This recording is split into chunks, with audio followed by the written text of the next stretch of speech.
하나님의 말씀은 창세기 12장 1절에서 3절 말씀입니다. 내게 보여줄 땅으로 가라 라는 제목으로 하나님 말씀 증거할 때에 하나님의 음성으로 들으시기 바랍니다. 여러분, 오늘은 2024년도 그리고 1일하고도 7일째 되는 날입니다. 벌써 7일입니다. 우리가 또 이만큼 나아온 것 같습니다. 여러분은 지금 삶의 자리가 어떻습니까? 여러분은 왜 여기에 있습니까? 여러분을 이곳까지 인도하신 분은 누구입니까? 여러분의 삶을 계획하고 여러분의 삶의 주인 되시고 또 여러분이 가야 할 길을 그 방향을 제시해 주시는 분은 누구입니까? 혹시 여러분 자신입니까? 아니면 여러분의 부모입니까? 아니면 여러분의 하나님이십니까? 하나님의 뜻대로 산다는 것은 우리가 생각한 것과 참 다른 길인 것 같습니다. 저는 이번 주에요, 조지 뮬러의 생애에 관련되는 책을 읽으면서 우리는 조지 뮬러 하면 그가 많은 기도 속에서 그가 말하였던 것처럼 5만 번의 기도 응답을 받은 그런 사람으로, 그래서 너무나 부러운 그런 사람으로 기억할지 모릅니다. 그는 기도하기 전에 혹은 기도가 끝나자마자 기도가 끝나고 수일 내로 응답을 받았다라는 그 이야기를 듣게 될 때마다 우리도 그런 복을 누리고 싶어합니다. 그런데요, 조지 뮬러의 생애를 읽다가 저는 크게 감동받은 것은 그의 그 믿음의 여정도 참으로 그 개인에게는 외롭고 또 배고프고 힘든 날들이 많았다는 것입니다.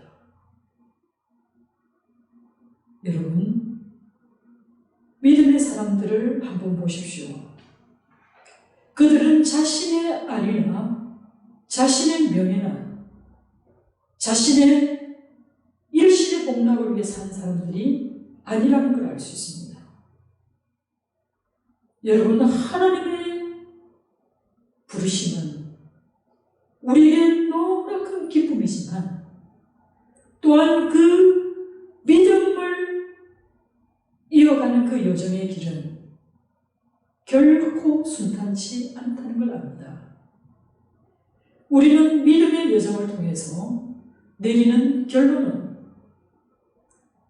믿음의 길을 가기 위해서는 숱한 시련을 당할 수밖에 없지만 이 시련을 이겨내는 모든 과정 가운데 하나님이 나와 함께 하셨으면 감사하고 감격해야 한다는 것이 놀라운 공통점입니다.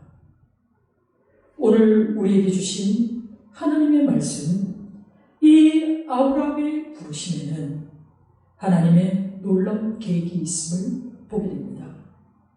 이 부르심에 응답한 아브라함의 삶에 어떤 어려움이 놓인다 할지라도 하나님의 부르심의 그 순간은 놀랍고 또 감격스러운 순간이 아닐 수 없습니다.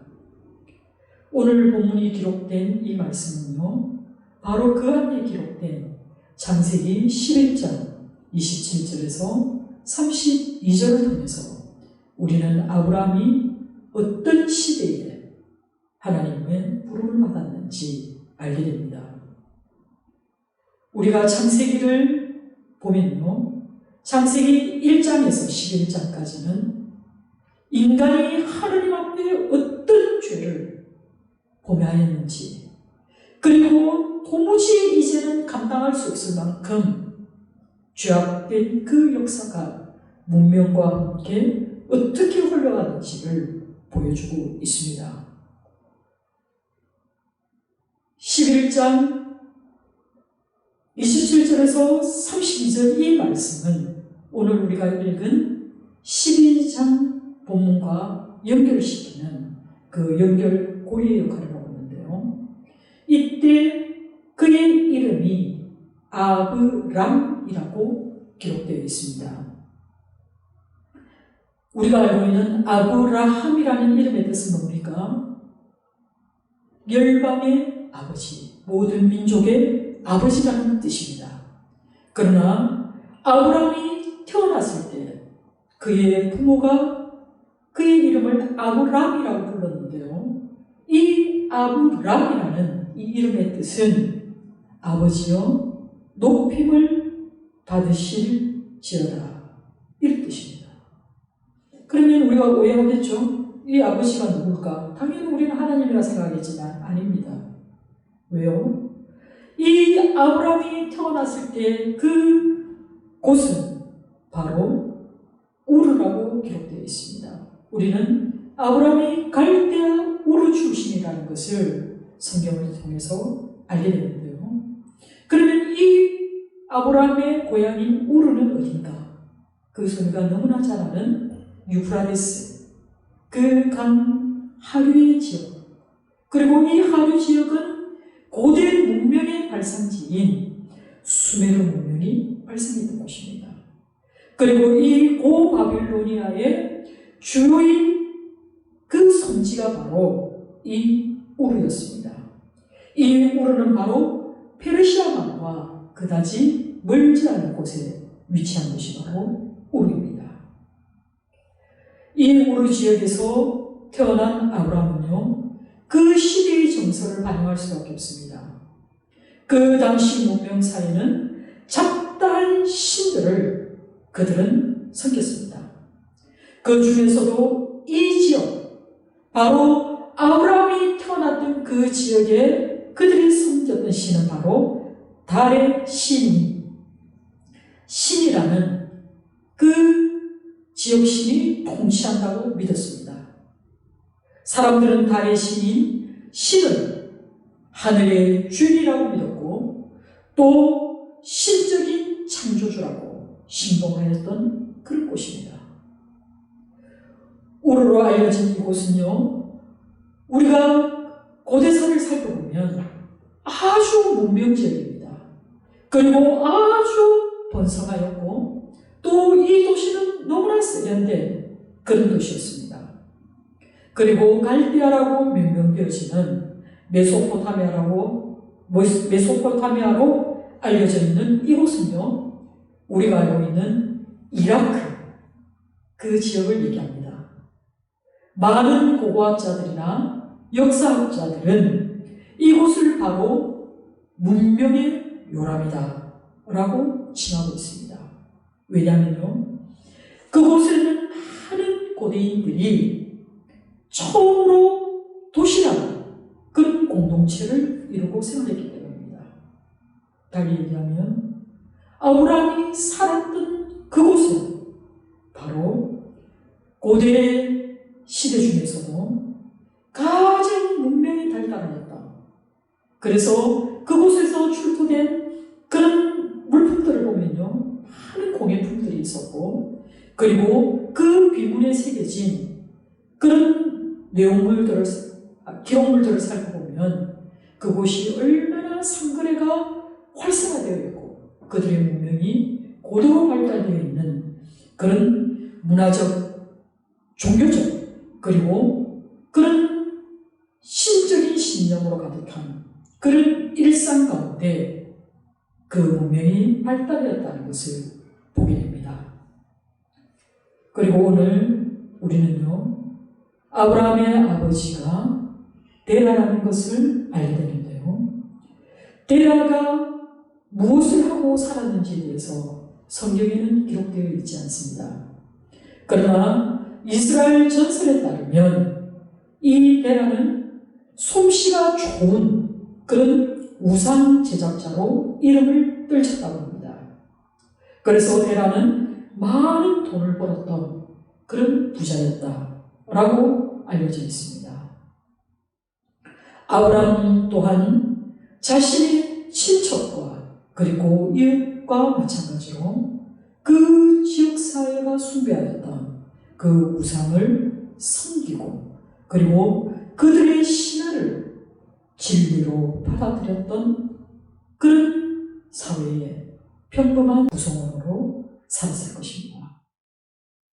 그런데 이런 아브라함을 하나님이 부르셨습니다. 하나님은 하란에서 아브라함을 불러내셨습니다.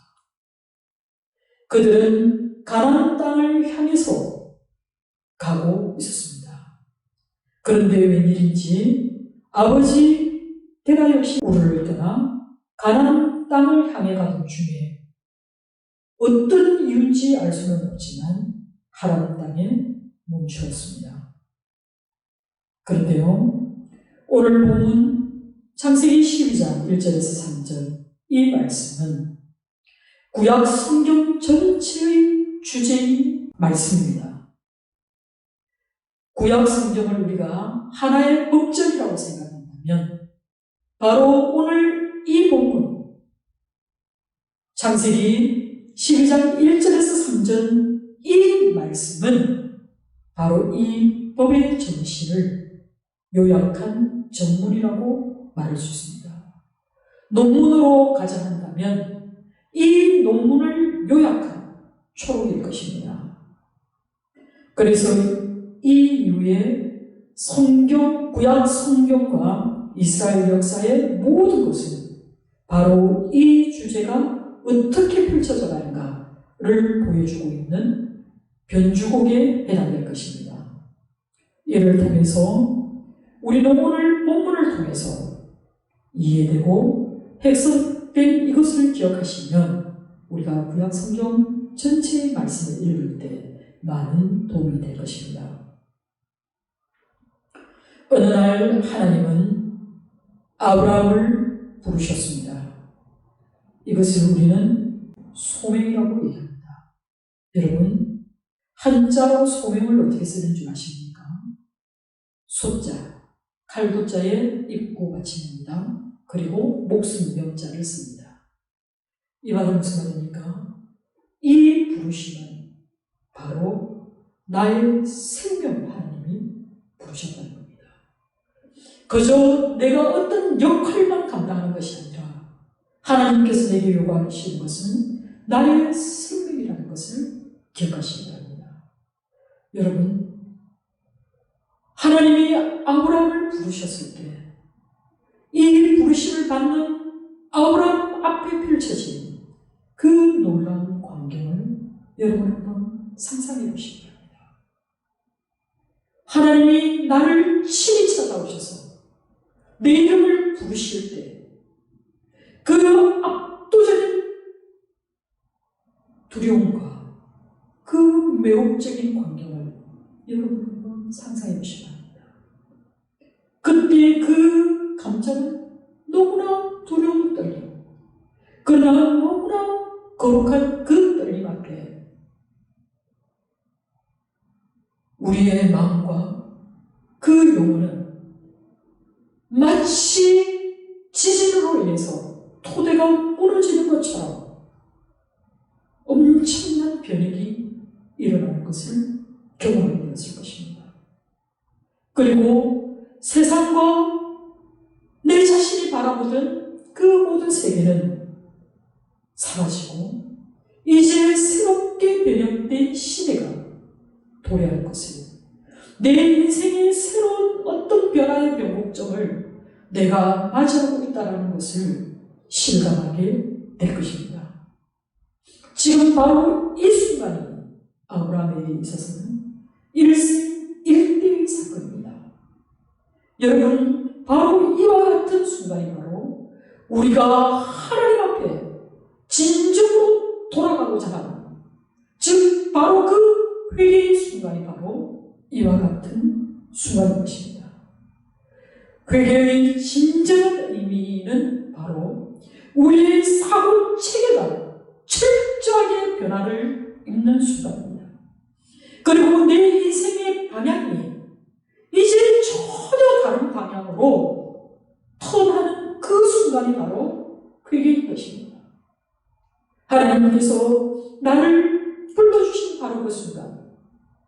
그것이 바로 우리가 회개하고 진정으로 거듭나는 그 순간입니다. 내가 죽음의 터널을 빠져나가서 이제 새로운 생명의 길로 진입하는 바로 그 순간이 하나님의 부르심에 응답하는 그 시간인 것입니다. 여러분, 히브리 사람들의 사고방식에는요, 우리의 사고방식과 틀립니다. 동양의 종교의 특징은 뭡니까? 우리가 끊임없는 구도의 생활을 통해서, 명상을 통해서든 아니면 진리를 찾아 끊임없이 탐구하는 과정을 통해서 깨달음을 얻는 것이지만, 유대인들의 생각에서 그들의 사고에는 하나님이 어떠한 사람을 택해서 그에게 명령하신다는 것입니다. 하나님의 일방적이고 또 하나님의 임의적인 지명만이 있을 뿐입니다. 지금 그 하나님의 부르심에 그 하나님이 아브라함을 지명하셨고 또 아브라함은 하나님에 대한 그 놀라운 신적 체험을 통해서 이제 하나님의 절대적인 권위를 인식하게 되는 그런 사람이 되었다는 것입니다. 하나님이 명령하셨기에 나라는 사람이 존재하는 것입니다. 그리고 그 명령이 이해되기 때문에 내가 복종하는 것이 아니라 그 명령에 복종하는 과정에서 내가 하나님을 이해해 간다는 것을 알게 된다는 것입니다. 하나님은 창세기 11장을 끝으로 해서 하나님은 옛 세상을 포기하셨습니다. 그리고 하나님은 아브라함을 불러내셔서 이제 새로운 세계를 열어가시기 원하셨습니다. 그렇기 때문에 이 아브라함은 새 세상의 씨앗이 된 것입니다. 하나님의 부르심은 아주 명료한 음성으로 시작됩니다. 너는 너의 고향과 친척과 아버지의 집을 떠나 내가 너에게 보여줄 땅으로 가라는 무조건적인 명령을 내리셨습니다. 무조건적인 하나님의 언약은요, 어떤 단서도 수반하고 있지 않는 일방적인 하나님의 약속입니다. 하나님은 아브라함에게 명령하셨고 아브라함은 주님의 축복을 요구하기 위해서라도 이 명령에 순종해야 했습니다. 하지만 하나님의 약속을 살펴보면 만약 그러하면이라는 조건이 없습니다. 이 언약은 그저 선포인 것입니다. 여기서 우리가 주목해야 할 것은요, 하나님은 그 어떤 집단에게 나타난 것이 아니라는 것입니다. 그리고 또 하나님은 그 어떤 집단의 모든 구성원들을 다 부르신 것도 아니라는 것입니다. 또한 아브라함이 하나님을 먼저 알아서 그가 하나님을 찾은 것도 아니라는 것을 여러분 기억하시기 바랍니다. 하나님이 먼저 아브라함을 찾아내셨습니다. 그리고 이전에 아브라함이 하나님에 관해서 들어보았거나 그가 하나님을 알고 있었는지 알 수는 없지만 분명한 것은 하나님이 먼저 그를 찾으시고 그를 순전한 하나님의 은혜로 우상을 숭배하는 그 죄악 구덩이에서 하나님이 친히 손을 담그어 그를 건져 올리셨다는 사실을 주목하시기 바랍니다. 너는 너의 고향과 친척과 아버지의 집을 떠나라고 명령하셨습니다. 여러분, 축복의 시작은 떠나는 것입니다. 여러분이 지금 익숙해 있는 것, 여러분의 삶을 안주시키는 것, 그 모든 것으로부터 떠나라고 말씀하십니다.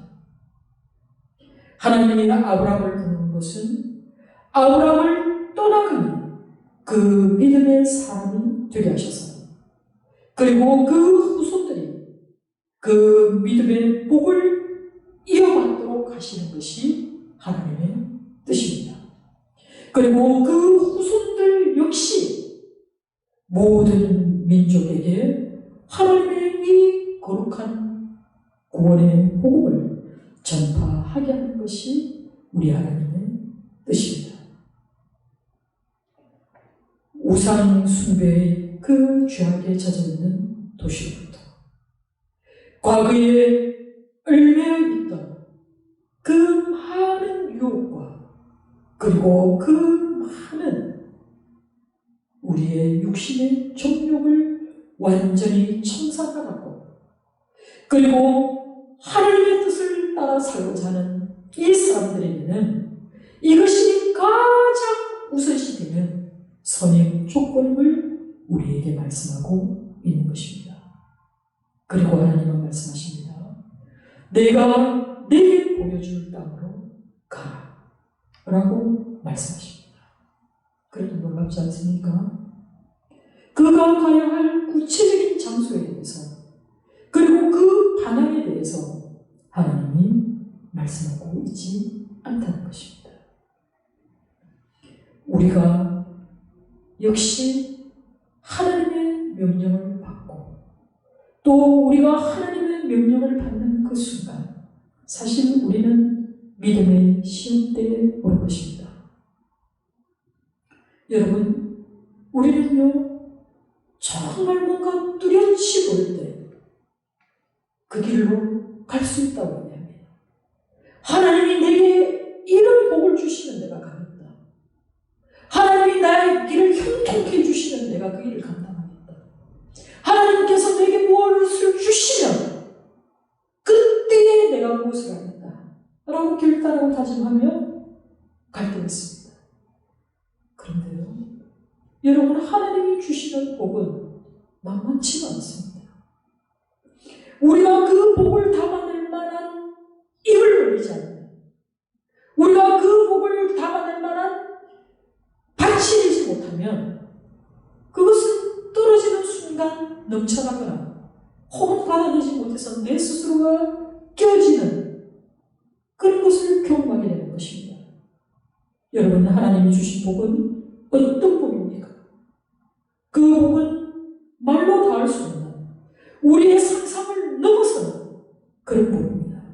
그런데요, 이 복은 어떤 사람이 누립니까? 히브리서 11장 8절에 믿음으로 아브라함은 부르심을 받았을 때 순종하여 장래의 위협을 받을 땅으로 나갈새 갈 바를 알지 못하고 나갔으며 라고 기록하고 있습니다. 여러분, 바로 이것입니다. 우리가 나아가는 이 길은요 하나님의 약속이 있는 길이기 때문에 우리는 믿음으로 어디로 갈 바를 알지는 못하지만 내가 걸어가는 이 길을 하나님께서 길을 내어주실 것이고, 내가 걸어가는 이 길에서 하나님께서 영광을 받으실 것이라는 것을 믿고 나아가야 할 줄 믿습니다. 사랑하는 성도 여러분, 하나님께서는 자신의 인생을 완전히 하나님께 맡기고 오직 하나님을 믿고 믿음의 걸음을 한 발짝 내딛는 그 걸음을 복되게 하십니다. 바로 그 믿음의 여정에 아브라함을 부르시고 그와 함께 하신 하나님이심을 증거해주고 있다는 사실입니다. 하나님은 아브라함에게 아무런 정보도 제공하지 않으시고 그저 하나님의 부르심 앞에 순종할 것을 명령하셨습니다.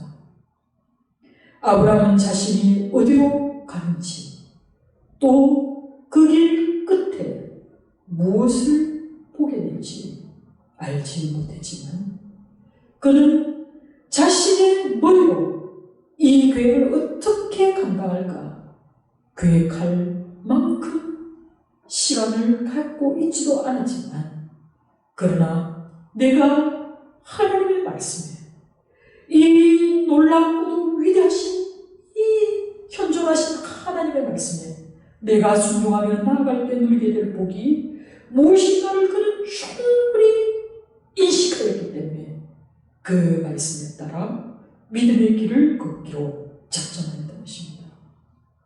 하나님의 놀라운 임재를 경험한 아브라함은 도저히 하나님의 이 말씀을 의심할 수 없었습니다. 그렇기 때문에 아브라함은 그 길이 고난의 길일지라도 인내하며 가리라 생각하였습니다. 여러분, 하나님은 막연히 우리의 등을 떠밀지 않습니다. 오늘 아브라함에게 약속하셨던 것처럼 하나님은 아브라함에게 또 축복의 말씀을 약속해 주셨습니다. 2절에 내가 너로 큰 민족을 이루고 내게 복을 주어 내 이름을 창대하게 하리니 복이 될지라 라고 말씀해 주셨습니다. 사랑하는 성도 여러분, 큰 민족을 이룬다는 이 말씀 얼마나 은혜로운 말씀입니까? 그런데요, 여러분, 이 큰 민족을 이룬다는 이 말씀은 단지 물리적으로 혹은 수적으로만 의지하는 그런 말씀이 아닙니다. 이것은 영적으로 그리고 정신적으로도 그 측면을 모두 포괄하는 광의의 말씀입니다. 그런데요, 이 말씀이 주어졌을 때 우리가 아까 11장 데라의 족보에서 보았듯이 사례가 불임이라는 것을 언급하고 있습니다. 여러분, 하나님의 부르심을 받은 아브라함의 나이가 75세입니다. 아내는 적어도 60대 중반의 여인입니다. 생물학적으로 도무지 이해되어지지 않는 이 말씀을 하나님이 주시겠다는 말씀을 하나님을 어떤 분인지 미처 알지 못했을 때 이것을 믿는다는 것은 그것은 참으로 어려운 일입니다. 상당히 막연하고 우리 생각에는 불가능한 약속을 하나님이 지금 하고 있는 것입니다. 이 약속은요, 또한 인간적인 욕망과 그리고 필요의 세계에 대한 하나님의 약속이기도 합니다. 그리고 후손들에게까지 이 복을 끼치게 될 그 이름, 그의 이름을 명예롭게 하고 그의 이름을 창대하게 할 이 약속은 바로 믿음의 세계로 그를 이끌어 가시겠다라는 하나님의 약속인 것입니다. 하나님의 계획은요, 아브라함을 통해서 이 땅을 창대하게 하시고 또 의로운 하나님의 나라가 되기를 하나님께서 원하셨습니다. 하나님과 인간이 그리고 자연이 하나님께서 천지를 창조하셨던 그 시대처럼 조화롭게 이루어지는 그 평화로운 나라의 삶, 그 구원의 세계를 하나님께서 건설하시고자 오직 아브라함에게 요구하신 것은 떠나는 것입니다. 하나님의 뜻에 철저히 순종할 때 그 순종하는 사람의 인격은 변화를 받을 것입니다. 그 사람을 통해 이루어져 갈 축복은 대대로 천대까지는 복을 누리게 될 줄 믿습니다. 여러분, 예나 지금이나 고향과 친척과 아버지의 집을 떠난다는 것은 그것은 나의 모든 삶의 기반이 되었던 것들을 버리는 것입니다. 내가 누리고 있던 그 공동체에서의 기득권을 내 스스로가 상실하는 것입니다. 우리는 정말 눈앞에 보일 때만 믿습니다. 그러나 하나님의 약속은 눈에 보이지 않기 때문에 믿음 없이는 맺을 수 없는 언약관계입니다. 하나님을 신실하게 믿는다는 것은 무엇입니까? 그것은 철저히 나 자신을 하나님께 던지는 것입니다. 내가 나를 하나님 앞에 던질 때 그분이 나를 떨어뜨리지 않고 그 권능의 팔로 나를 받아 안으시리라. 그리고 그가 약속하신 그 모든 약속을 나에게 충분히 내려주실 것이다 라는 것이 우리 하나님의 약속입니다. 이것은 믿음 없이 할 수 없는 일입니다. 왜요? 우리는 눈에 보이는 것조차도 의심할 때가 많은데 눈에 보이지 않는 하나님을 믿는다는 것은 우리가 우리의 의지로 할 수 없습니다.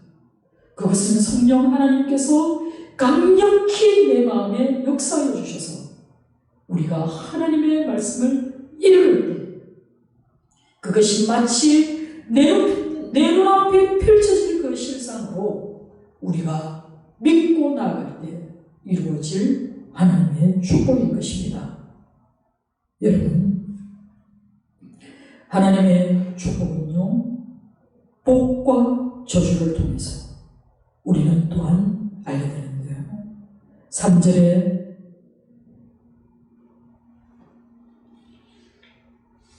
말씀하십니다. 너를 축복하는 자에게 내가 복을 내려주고 너를 저주하는 자를 내가 저주하리라 라고 얘기합니다. 여러분, 이 관계는 어떤 관계입니까?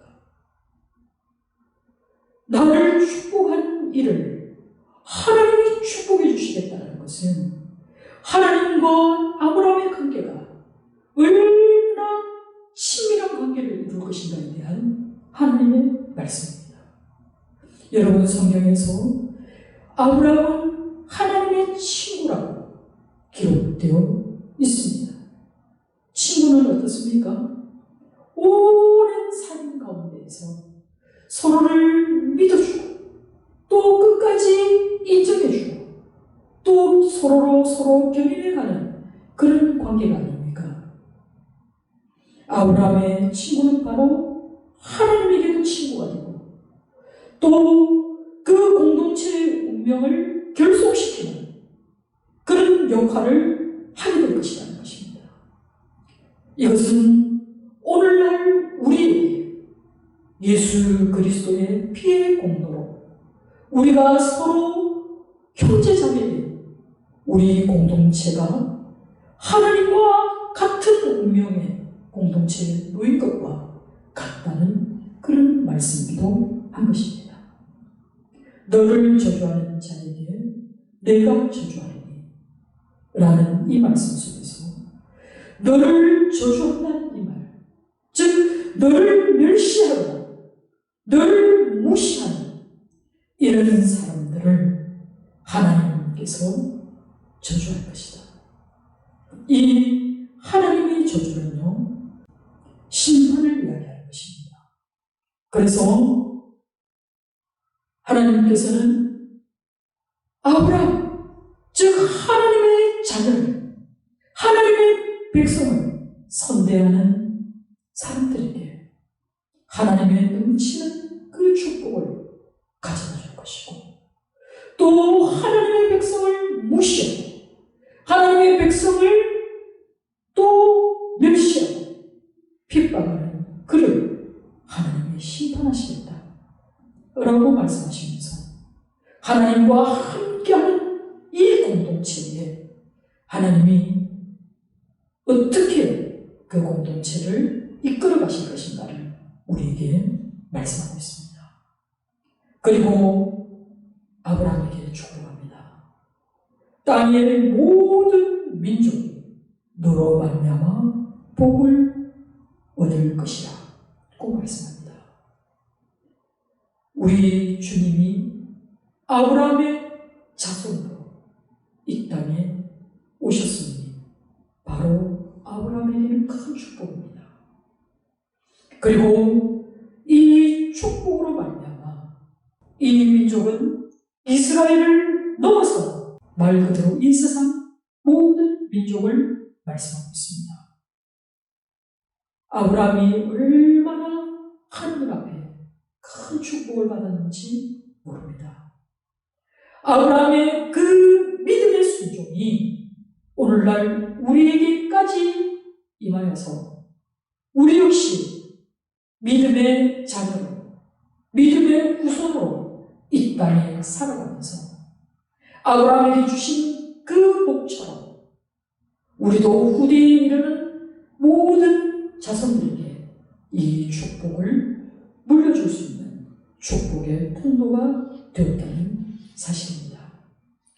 하나님의 주신 이 복은요, 민족을 향한 복이고 또 개인을 향한 복이고 더 나아가서 이 세상을 향한 복임을 우리는 오늘 보게 됩니다.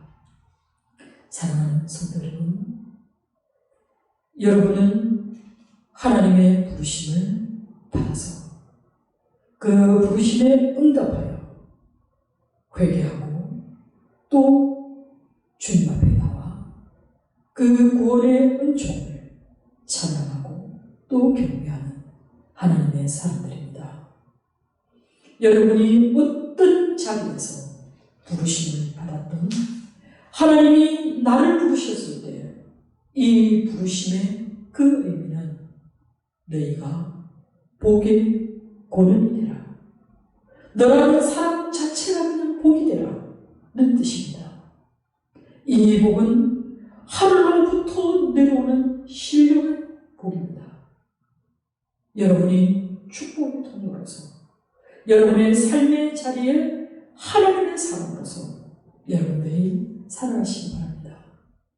하나님이 여러분을 부르셨을 때 여러분은 하나님의 부르심, 이 분명하고도 명료한 이 부르심을 복잡하게 만들지 마시기 바랍니다. 하나님이 명령하신 이 명령에 여러분은 그 이유를 알아야 내가 순종할 수 있다 라는 생각하지 마시기 바랍니다. 여러분이 이 순종의 길로 나아가기 때문에 받아야 될 그 고통이나 혹은 고난이 두려워서 이 순종의 길로 나아가는 것을 거부하지 마시기 바랍니다. 우리가 위험한 일을 당할까봐, 그리고 이 순종하는 이 순간 어려움을 겪을까봐 이 복을 거듭하신다면 여러분은 거저 여러분의 노력으로 여러분의 수고한 그 대가에 대한 것을 먹고 사는 것에 급급할 것입니다. 그러나 여러분이 순종하며 나아갈 때에 하나님은 능치로 복을 내려주십니다. 그 복은 말로 다 형언할 수 없는 우리의 평안이고 또 우리의 위로이고 우리를 향하신 하나님의 은총일 것입니다. 여러분, 저는요 늘 감사한 것 중에 하나는 뭘 먹을 때입니다. 뭘 먹어도 너무 감사해요. 어떤 날에는 너무 바빠서 굶게 되는 때도 있습니다. 그럴 때도 감사해요.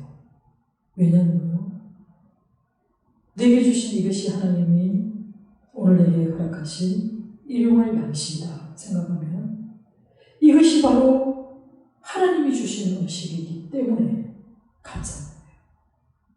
더 감사한 것은 이 감사할 마음이 늘 한결같이 내 마음에 있다는 것에 감사합니다. 여러분, 아무리 좋은 음식을 먹고 아무리 좋은 집에 살고 아무리 많은 것을 사재기하고 살아도 인간은 근본적인 두려움과 불안함을 떨쳐버릴 수 없습니다. 왜요? 눈에 보이는 것이 영원할 것 같지만 그것은 곧 사라지는 안개와 같습니다. 아침 이슬과 같습니다. 그것을 인간은 본능적으로 알고 있다는 것입니다. 우리의 진정한 행복, 우리의 참된 기쁨은 하늘로부터 오야 합니다. 그럴 때 정말 내가 초가상간에 살아도, 내가 정말 이슬을 베개 삼아 잠이 들어도 내 마음에 참 기쁨과 평안을 누릴 수 있는 것은, 이것은 세상이 알지 못하는 그 기쁨을 내가 알고 있기 때문입니다. 이 기쁨을 누릴 수 있는 사람은 내가 내게 보여줄 땅으로 가라 라는 이 막연하고도 선명한 하나님의 뜻을 따라 그 길을 떠나는 사람이 누릴 수 있는 하나님의 복입니다. 이 복은 모든 민족을 구원하겠는 그 복으로 여겨질 것입니다. 이 복은 하나님의 이름을 더욱더 높여드리는, 그래서 나의 이름마저 창대하게 되는 그 놀라운 하나님의 축복이 될 줄 믿습니다.